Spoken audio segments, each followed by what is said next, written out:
तुम्ही एक नाव घेतलं, जे नाव म्हणजे अतुल परचुरे. हां. त्या व्यक्तीबद्दल मला तुमच्याकडून ऐकायचं आहे, कारण का हे खूप शॉकिंग आहे. तुमचं आणि त्यांचं कनेक्शन कसं झालं? कुठे झालं? अतुल परचुरे म्हणजे माझ्यासाठी खूप वेगळा होता, खूपच. मिस्टर नामदेव म्हणे नावाचं मी नाटक केलं, ज्याचे लेखक प्रल्हाद मयेकर, दिग्दर्शक अजित भुरे, हं. त्याचे निर्माते गणरंग आणि महाराष्ट्र रंगभूमी, मी विनय काका आणि संतोष कोचरकर, वारले बिचारे. महाराष्ट्र रंगभूमी मोठी हं. संस्था होती, हे होते.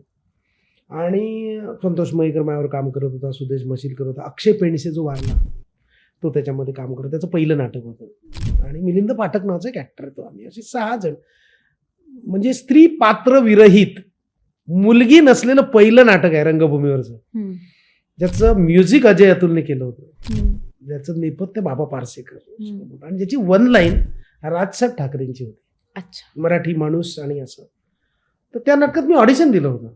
हं. तेव्हा फोन नव्हते, माझ्याकडे पेजर होता, मी नोकरी करायचो. हं. मला पेजरवरती एक मेसेज आला, मी फोन केला, तर मला समोरून प्रश्न, काय तुला करायचं नाही का माझ्याबरोबर काम? हं.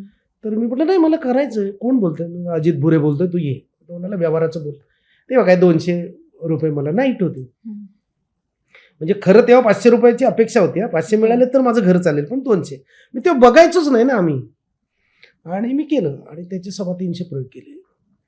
अतुल दादानी माझ्याबरोबर आमच्याबरोबर म्हणजे साधारणपणे 250 प्रयोग केले, आणि त्याच्यानंतरचे 75-80 प्रयोग अरुण दादानी केले, अरुण नलावडेनी. हं. तर त्यांचा श्वास बी सॉलिड चालू, आणि तो श्वास आल्यानंतर मग ते बंद झालं. ते मराठी माणसाची म्हणजे मराठी माणसावरती प्रकाश टाकणारं नाटक होतं, मराठी माणसाची गळचेपी, आणि मग परप्रांतीयांचे लोंढे, आणि असं सगळं खतरनाक नाटक होतं, जबरदस्त. आणि मला ना त्याच्यामध्ये ऑथर बॅक रोल होता, हं. म्हणजे अतुल परचुरेच्या एंट्रीच्या आधी मी 7 वेळा टाळ्या घ्यायचो. हं. मग अतुल परचुरे आला, मोठाच ना ॲक्टर, मग विनय काका तालमीला असायचं, असे सगळे. आणि अतुल परचुरे असल्यामुळे मग बाकीचे त्याने संजय मोने, राजन भिसे, आणि सगळ्यात मोठे राजीव नाईक. हं. राजीव दादांनी माझं पहिलं कौतुक केलं तेव्हा, पण मला कोणी ओळखत नव्हतं ना तेव्हा. मी आपलं अर्धी मस्ती अर्धा डाव नावाचं एक मालवणी नाटक करायचो, हं.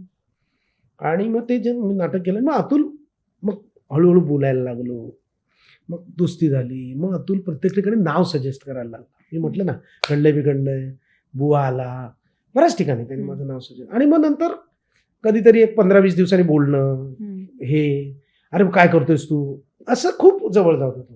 मग मी म्हटलं ना तुम्हाला, माधुरी मिडल क्लास नावाची सिरियल केली होती स्टारला, ते अतुल आणि मी होतो, मग आम्ही रूम शेअर करायचो. अच्छा. आम्ही तो मला वाटतं तो अतुल मुलाचा बाप होता आणि मी मुलीचा बाप. मग खूप गप्पा असायच्या, मग राजकीय गप्पा, ह्या गप्पा, मग स्ट्रगल, मग मी कसं, असं सगळं. त्यामुळे तो इतका जवळचा होता. फक्त दुःख एवढंच आहे की तो जेव्हा गेला ना, तेव्हा मी इकडे नव्हतो, मग ते सहन नाही झालं, आणि मी नंतर जाऊ नाही शकलो.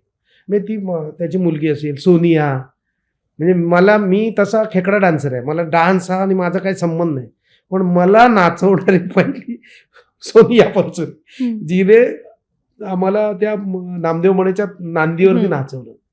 खूपच जवळचा तो अजित भुरे. आजही अजित दादा, म्हणजे मी म्हणतो ना, कधीतरी आपण फोन करतो ना, म्हणजे आठवण आली की फोन करतो ना, त्याच्यातले दोघे जण, जे त्याच्यात एक अजित भुरे, दुसरा अतुल परचुरे, आणि खरा माणूस होता, म्हणजे बोलायचं, आणि प्रचंड बुद्धिमान ना, वाणी, त्याच्यानंतर त्याचे सगळे उच्चार, त्याचं डिक्शन खूप शिकलो मी त्याच्यात, भयंकर.